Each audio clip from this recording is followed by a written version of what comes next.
programme, mes chers élèves, la deuxième partie qui a pour objectif d'étudier la production de la matière organique, al-madda al-udwiyya, que vous avez déjà étudié en première année de collège.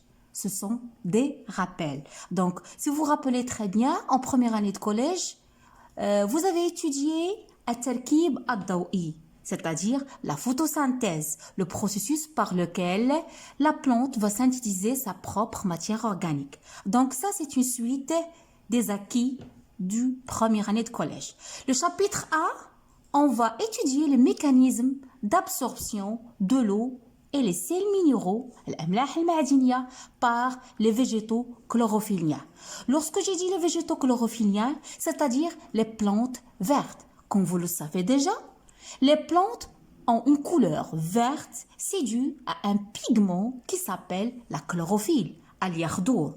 D'où on les nomme les végétaux chlorophylliens ou bien les plantes chlorophylliennes, al-nabatat al-yakhdouri. Pour l'activité 1, à travers des expériences, on va mettre en évidence les échanges hydriques. Lorsque vous entendez le mot hydrique, c'est-à-dire l'eau, on va mettre en évidence les échanges hydriques au niveau des cellules végétales à l'échelle macroscopique et à l'échelle microscopique, c'est-à-dire à l'échelle de la cellule. On passe à l'activité 2. Qu'est-ce qu'on va apprendre? Le principe des échanges d'eau au niveau de la cellule végétale. C'est-à-dire, ces échanges d'eau, ils se passent comment? التبادلات المائية والغازية كيف تتم? À travers la mise en évidence du phénomène d'osmose et la pression osmotique, الضغط الأسموزي. Pour l'activité 3, on va mettre en évidence toujours à travers l'analyse et l'interprétation des expériences les échanges de solutés au niveau de la cellule végétale. On va comprendre qu'est-ce que c'est le phénomène de la diffusion. À noter la diffusion simple, la diffusion facilitée et le transport actif. Arrivons à l'activité 4.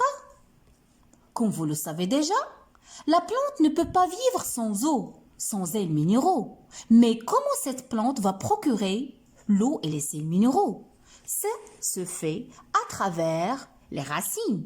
Et au niveau des racines, il y a ce que j'appelle des poils absorbants. Zarab al-imtisas. Donc, dans l'activité 4, on va étudier le rôle des poils absorbants dans l'absorption de l'eau et les sels minéraux. Lorsque je dis l'eau et les sels minéraux, ça, on va le donner à un nom scientifique, la sève brute.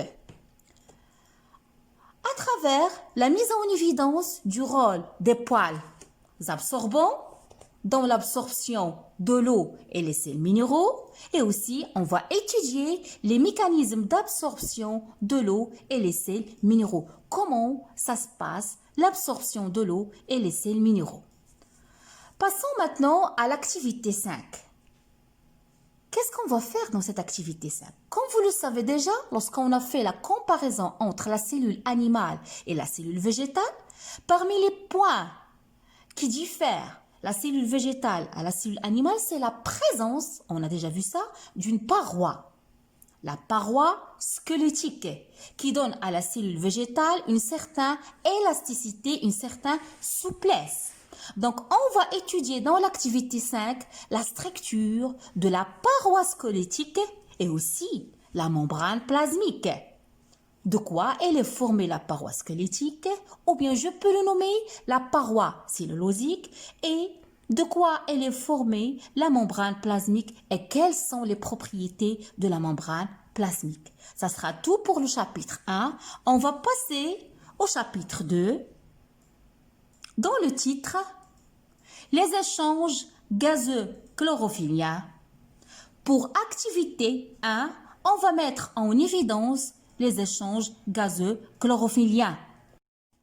Pour l'activité 2, mes chers élèves, À travers des expériences, on va mettre en évidence quels sont les facteurs qui influencent les échanges gazeux chlorophylliens. Comme facteur, on va étudier l'influence de la température et de la concentration du dioxyde de carbone sur les échanges gazeux chlorophylliens. Aussi, on va étudier l'influence de l'intensité de la lumière sur ces échanges-là. Pour l'activité 3, pour objectif, si vous vous rappelez très bien, la plante, elle respire. Oui, elle respire. Elle prend l'O2 et dégage le CO2. Mais par le biais de quoi? Par le biais des stomates. Si vous vous rappelez très bien, vous les avez étudiés en première année de collège, à Taurour. Donc, ce sont des ouvertures qui se trouvent sur la face inférieure de la feuille. On va étudier le rôle des stomates dans les échanges gazeux chlorophylliens. Par des expériences, on va mettre en évidence tout d'abord l'existence des stomates au niveau des feuilles et effectivement au niveau de la face inférieure. Aussi, on va déterminer le rôle des stomates dans la régulation des échanges gazeux chlorophylliens. Pour le chapitre 3, comme titre, la production de la matière organique par les plantes chlorophylliens. C'est-à-dire, on va apprendre, on va étudier comment la plante, elle produit sa propre matière organique. Parce que vous savez qu'il y a deux types d'organismes dans la nature. Il y a les autotrophes, ce sont les plantes, ce sont les végétaux qui produisent leur propre matière organique. D'où le nom, vous l'avez déjà nommé en arabe, Dati et autotrophes. Au contraire, des organismes qui sont incapables de synthétiser leur matière organique, qu'on le nomme hétérotrophes.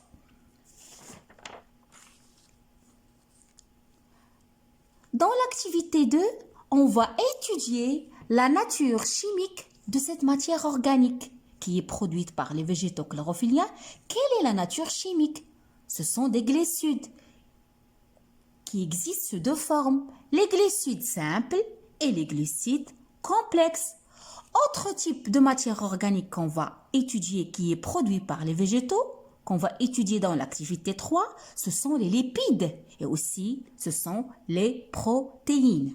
On a fini par le chapitre 3, on attaque le chapitre 4 qui a pour titre Rôle des pigments chlorophylliens dans la captation de l'énergie lumineuse. Les pigments chlorophylliens, c'est-à-dire as-sibghat al-yakhdouria, parce que je viens d'expliquer que la plante, elle est verte due à la présence d'un pigment, la chlorophylle. Quel est le rôle de ce chlorophylle? Il capte l'énergie lumineuse. C'est ce qu'on va voir dans l'activité 1. Quels sont ces pigments chlorophylliens qui existent dans la cellule végétale et se localisent où et quel est leur rôle? À travers des expériences qui vont nous permettre l'extraction et la séparation de ces pigments chlorophylliens. Aussi, on va savoir la structure et l'ultrastructure des chloroplastes. Passons à l'activité 2. Mes chers élèves, on va étudier les propriétés des pigments chlorophylliens. Pour l'activité 3, on va étudier le rôle des pigments chlorophylliens dans la conversion de l'énergie lumineuse en énergie chimique. Lorsque j'ai dit conversion, c'est-à-dire la transformation de l'énergie lumineuse en énergie chimique. Pour l'activité 5, on va étudier les principales réactions de la photosynthèse. Vous devez la savoir, la photosynthèse, عملية التركيب الضوئي. Il se déroule en deux phases, la phase claire et la phase obscure. La phase claire, elle est caractérisée par le phénomène de la photolyse d'eau. On va expliquer ça ultérieurement. Et aussi, il est caractérisé par la production d'ATP. On va expliquer ça signifie quoi le mot ATP. Pour l'activité 6, on va étudier les principales réactions de la phase obscure qui connaît des phénomènes de réduction de CO2 et la production de la matière organique. إنتاج المادة العضوية. Arrivons, mes chers apprenants, à l'activité 7. On va apprendre tous ensemble la diversité des sources de la matière et de l'énergie utilisées pour les êtres vivants. Ça, c'est pour la deuxième partie. Attaquons-nous maintenant la troisième partie. Ce sont des sujets qui affectent notre vie quotidienne et qui vont vous être utiles, surtout ceux qui vont faire, Inch'Allah, leur étude en pharmacie et leur étude en médecine. Pour la troisième partie, on va étudier les communications hormonales. Là, vous avez entendu le mot hormonal, les hormones, al-hormonat. Le chapitre 1, on va apprendre la communication hormonale, la régulation de la glycémie.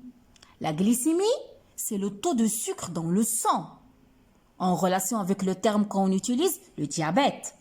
Donc, pour l'activité 1, on va étudier qu'est-ce que c'est la glycémie, qui est un facteur biologique constant, vous le savez déjà. Il y a un intervalle qu'on ne doit pas dépasser, le taux de glucose ou bien le taux de sucre dans le sang.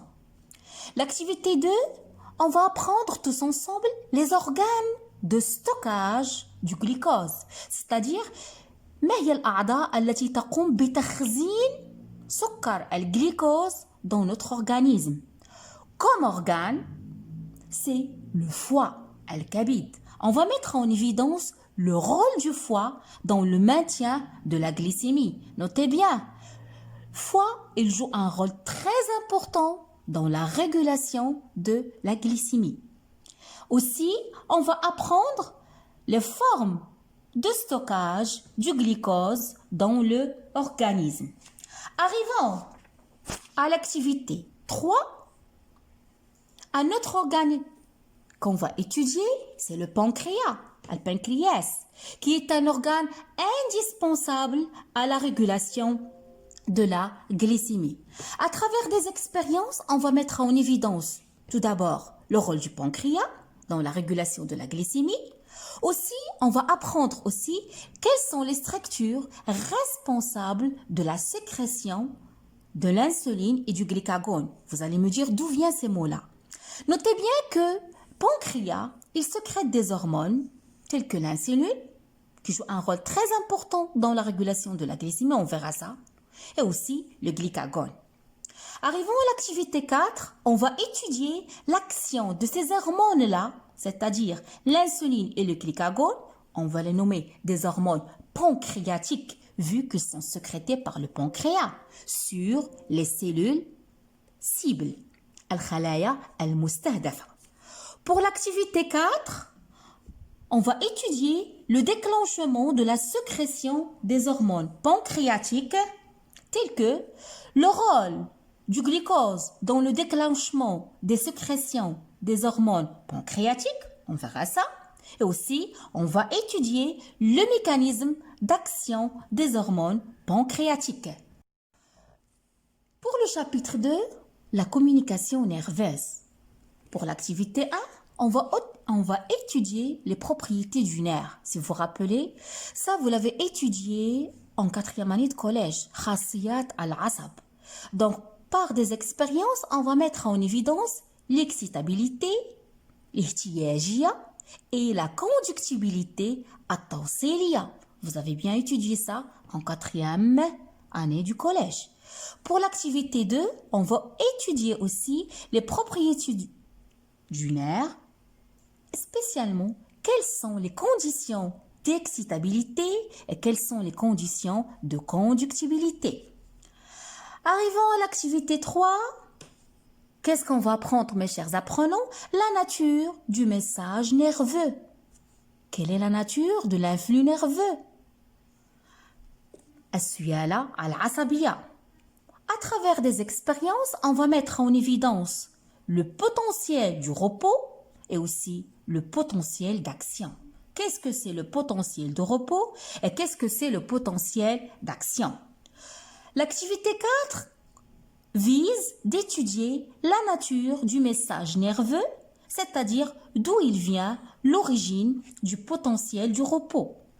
L'activité 5, c'est la même, mais là, on va viser de savoir quelle est la nature du message nerveux, quelle est l'origine du potentiel d'action. Pour l'activité 6, on va étudier les phénomènes ioniques qui ont conduit à la formation du potentiel d'action. Arrivons à l'activité 7. On va étudier les propriétés de la fibre nerveuse. L'activité 8, la notion de synapse. Vous avez déjà entendu ce terme-là en 4e année de collège, synapse. Et l'activité 9, on va éclaircir comment ça se passe le mécanisme de la transmission synaptique pour en finir, pour l'activité 10, à étudier le mode d'action des neurotransmetteurs. Comme vous voyez mes chers élèves, votre programme il est trop chargé, mais ça vaut le coup parce que vous allez apprendre beaucoup de choses qui vous seront utiles dans vos études pharmaceutiques et dans vos études pour la médecine, Inch'Allah. Donc pour la 4e partie, qu'est-ce qu'on va étudier? L'intégration neuro-hormonale. Comme vous voyez là, c'est l'association de deux termes, neuro, les neurones, et hormonal, les hormones. Pour le chapitre 1, on va étudier la régulation de la fonction de la reproduction chez l'homme. التوالد عند الإنسان. Un petit rappel que vous avez déjà vu en 8e année. On va étudier tous ensemble l'activité 1, la physiologie de l'appareil génital du mâle, c'est-à-dire de quoi il est composé, quelle est l'anatomie. Effectivement, le rôle des testicules, دور الخصيتين. L'activité 2, c'est la physiologie de l'appareil féminine. Quel est le rôle de l'ovaire? Al-mabid. Et l'activité 3, comme vous l'avez déjà vu, on va éclaircir la relation fonctionnelle qui se trouve entre l'ovaire et l'utérus. C'est-à-dire il y a une relation, l'un influe sur l'autre. C'est le cycle utérin. Pour l'activité 4, on va étudier la relation fonctionnelle entre l'ovaire et l'utérus. C'est le cycle ovarien, ad-dawra al-mabidiyya. Pour l'activité 5, on va étudier le rôle de l'hypophyse, al-ghudda an-nukhamiya, qui joue un rôle très important dans la régulation des sécrétions des hormones chez la femme. L'activité 6, on va étudier le rôle de l'hypothalamus al-watta dans la régulation des sécrétions des hormones sexuelles chez la femme. Activité 7, qu'est-ce qu'on va faire? Le rétrocontrôle, je vais revenir à éclaircir ça, Inch'Allah, lorsqu'on va arriver à ce chapitre-là.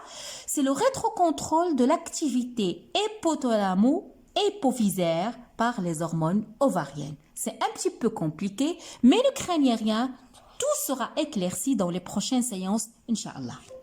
L'activité 8 a pour objectif d'étudier le rôle du complexe hypothalamo-hypophysaire dans la régulation des sécrétions des hormones sexuelles chez l'homme.